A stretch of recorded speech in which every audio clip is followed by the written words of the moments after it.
Hello YouTubers, in honor of Jurassic World, The Fallen Kingdom, I'm going to be going over the Jurassic Park films. Any 90s kids out there, you know about the Jurassic Park films. Any person growing up, you may have been a fan of dinosaurs. These are fantastic movies, and it all started with the Steven Spielberg smash hit from 1993. Again, Lost World Jurassic Park came out in 1997, 4 years after the original film, and it was also based on a Michael Crichton book called The Lost World. This sequel is very different. Does it capture the magic of the original film? In some ways, yes, in other ways, no. It kind of falls short from the original film, but there's one thing over the course of time that I respect from Steven Spielberg back at the helm, and that is that this film stands on its own. Steven Spielberg did not try to recreate Jurassic Park. The Lost World is a completely different monster from the original film, and it's very different from the first film. This is a film entirely on its own, even though there's certain characters and story threads that continue from the first one. This one's completely different. Again, as Ian Malcolm, Jeff Goldblum reprises his role. We also have Richard Attenborough back in a brief role as John Hammond, as well as Ariana Richards as Lex and Joseph Mazzello as Tim. In addition, new to the cast, we have Julianne Moore as Ian's love interest, Sarah Harding, Vince Vaughn as Nick Van Owen, Arliss Howard as Peter Ludlow, Vanessa Chester as Kelly Curtis, Richard Schiff as Eddie Carr, and Pete Postlethwaite as Roland. That is just the cast and crew of Lost World Jurassic Park. Again, Steven Spielberg comes back at the helm. And I forgot to mention in my first review of John Williams' fantastic score. He is a maestro, and of course he did Jaws, Star Wars, Indiana Jones, and Jurassic Park is no different. Lost World has a somewhat different theme than the first film, but it is fantastic, a really fantastic score. And the story pretty much involves InGen wanting to basically go over to this other island, aka Site B. There is a sister island adjacent to Jurassic Park where more testings and genetic research was done, and that's where the dinosaurs were created. InGen is a company that John Hammond owned in the original film. It is now controlled by his nephew, and his nephew wants to basically steal the dinosaurs from the island and make a very own Jurassic Park in San Diego. Finish what John Hammond started. And John Hammond's more of a humanitarian here. He's like, no, I know what I did wrong. Nature has to stay its course, and he pretty much wants to protect it. He ends up getting Ian Malcolm's girlfriend, Sarah, involved, and she's on the island. So pretty much it's a rescue mission, which then goes into like an extraction mission, and then basically stopping InGen from causing another Jurassic Park incident. And that is pretty much the gist of Lost World Jurassic Park. It has twice as much action and more dinosaurs featured. And it doesn't exactly have the same dread or themes as the original film, but in many ways this is a much darker and more terrifying film in some ways. The Velociraptors get more time to shine. They're deadly. Oh my god, there's so many sequences here that the Velociraptors are in that are very, very well done, and it adds a lot of dread to it. Even though there are some silly moments with Ian Malcolm's daughter doing gymnastics, there still is a level of dread here, and that's one thing I respect about these first two Jurassic Park films. No matter what you think about one or two, or how they relate to each other, Steven Spielberg still created a terrifying film. Again, the Velociraptors weren't pets like they were in Jurassic World. No, they're terrifying in this film.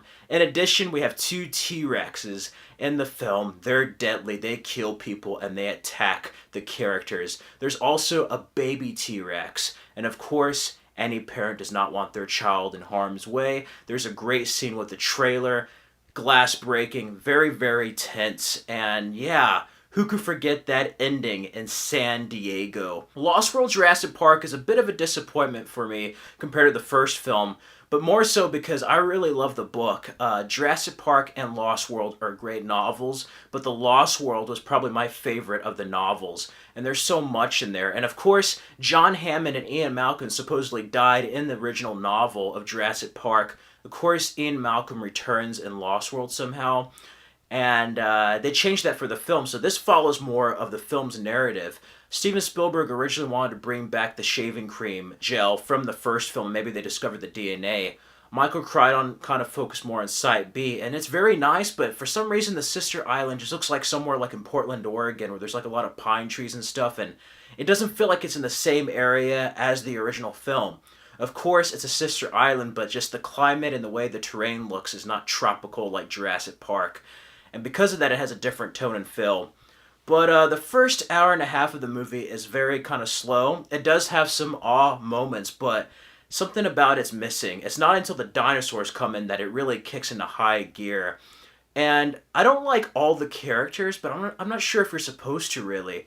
Ian Malcolm is definitely different. He's much more serious than the one we saw in the original film, who is pretty much filled with humor and very lighthearted. But after being attacked by a T-Rex, he might change a bit too. That opening sequence with the little girl and the poppy dinosaurs was just terrifying. I love the mother's scream going on to Jeff Goldblum yawning. Steven Spielberg did something completely different, and I have to respect him for that, because compared to other blockbusters and sequels to Jurassic Park, they kind of want to play upon the nostalgia factor. They didn't try to recreate the original per se, but they just try to basically double down and go more action, more dinosaurs, and a darker story. Everything is just upped while still being original and completely different from the first. Steven Spielberg probably knew that he was never going to top the first film. So what does he do? He tries to make a film on its own. And originally they're going to have a scene with like pterodactyl-like creatures. They're not pterodactyls, but you know what I mean. Flying dinosaurs, and they're going to attack them. They're trying to escape the island. That doesn't happen here. That was cut. It's given a brief appearance at the end. They saved that stuff for number 3. Instead, we have a T-Rex set loose on San Diego, and I'm so glad Steven Spielberg added this. He thought there should have been more excitement in the movie. And yeah, as crazy as it is, that's what makes this movie memorable. I love that third act on San Diego. I mean, what more do you want? It's a freaking T-Rex in a city. Such a fantastic final act. I really like it, even though there are some plot holes of how the ship managed to be wrecked and where the dinosaurs were. Supposedly there's supposed to be more attacks. Who knows? But it was nice seeing like this island now that's not a theme park, that's just really run down and almost just like a lost world of itself. Not only the park as a theme park, but the dinosaurs just being out of their place, out of their time on here. And there's a lot of themes of like animals in theme parks, use of profiteering, and again, trying to play God, trying to profit off of that and not being able to control nature. So it does have some of the basic fundamentals of Jurassic Park, but it takes it to a different avenue than the original. If I had to give Lost World Jurassic Park a score, I almost want to give it a 4 out of 5, but for me, it's a 3.5 out of 5. Me personally, I don't like it as much as 1 or 3. But I do respect it. It is a very different, a more bold film. And I think it's still vastly underrated. This gets a lot of hate. Sure, it's not the original, but this film has a lot to offer. I love Julianne Moore in this with Jeff Goldblum. The relationship with his daughter. Steven Spielberg always has certain father issues, certain themes with fathers and their children in his films, and this is no exception. It's a very different side of Ian Malcolm. Vince Vaughn provides some comedic relief, but he's really serious in this. And Steven Spielberg actually saw Swingers and then decided to give Vince Vaughn a job. And everyone else is pretty much dinosaur food in this film, but I love the special effects. Stan Winston returns, and again, they use animatronics for the close-ups and more CGI in this for the wide shots. And it's very different, and it's a worthy successor to Jurassic Park. I love all 3 films of the original trilogy, but this is probably like the last one to be like truly original, and it's a true follow-up by Steven Spielberg. A lot of people fall into that sequelitis trap of trying to basically redo the first movie or trying to capture certain moments, and this does not play upon nostalgia. It has certain callbacks to the original, but it does something completely different, and I respect that. Of course, the film and novel have a lot of other callbacks to a novel called The Lost World. This is just modernized in the Jurassic Park universe. But yeah, those are my thoughts on Lost World Jurassic Park. If you have never seen it, I highly recommend it. It's an enjoyable sequel for what it is. And if you have seen it, let me know your thoughts on Lost World Jurassic Park. Did you like it? Do you like the first more? Do you think this is a very underrated sequel? Just let me know. Feel free to like, comment, and subscribe for more videos. You can also follow me on the Stardust app at Fred Film Fanatic. Tune in next week for my review of Jurassic Park 3.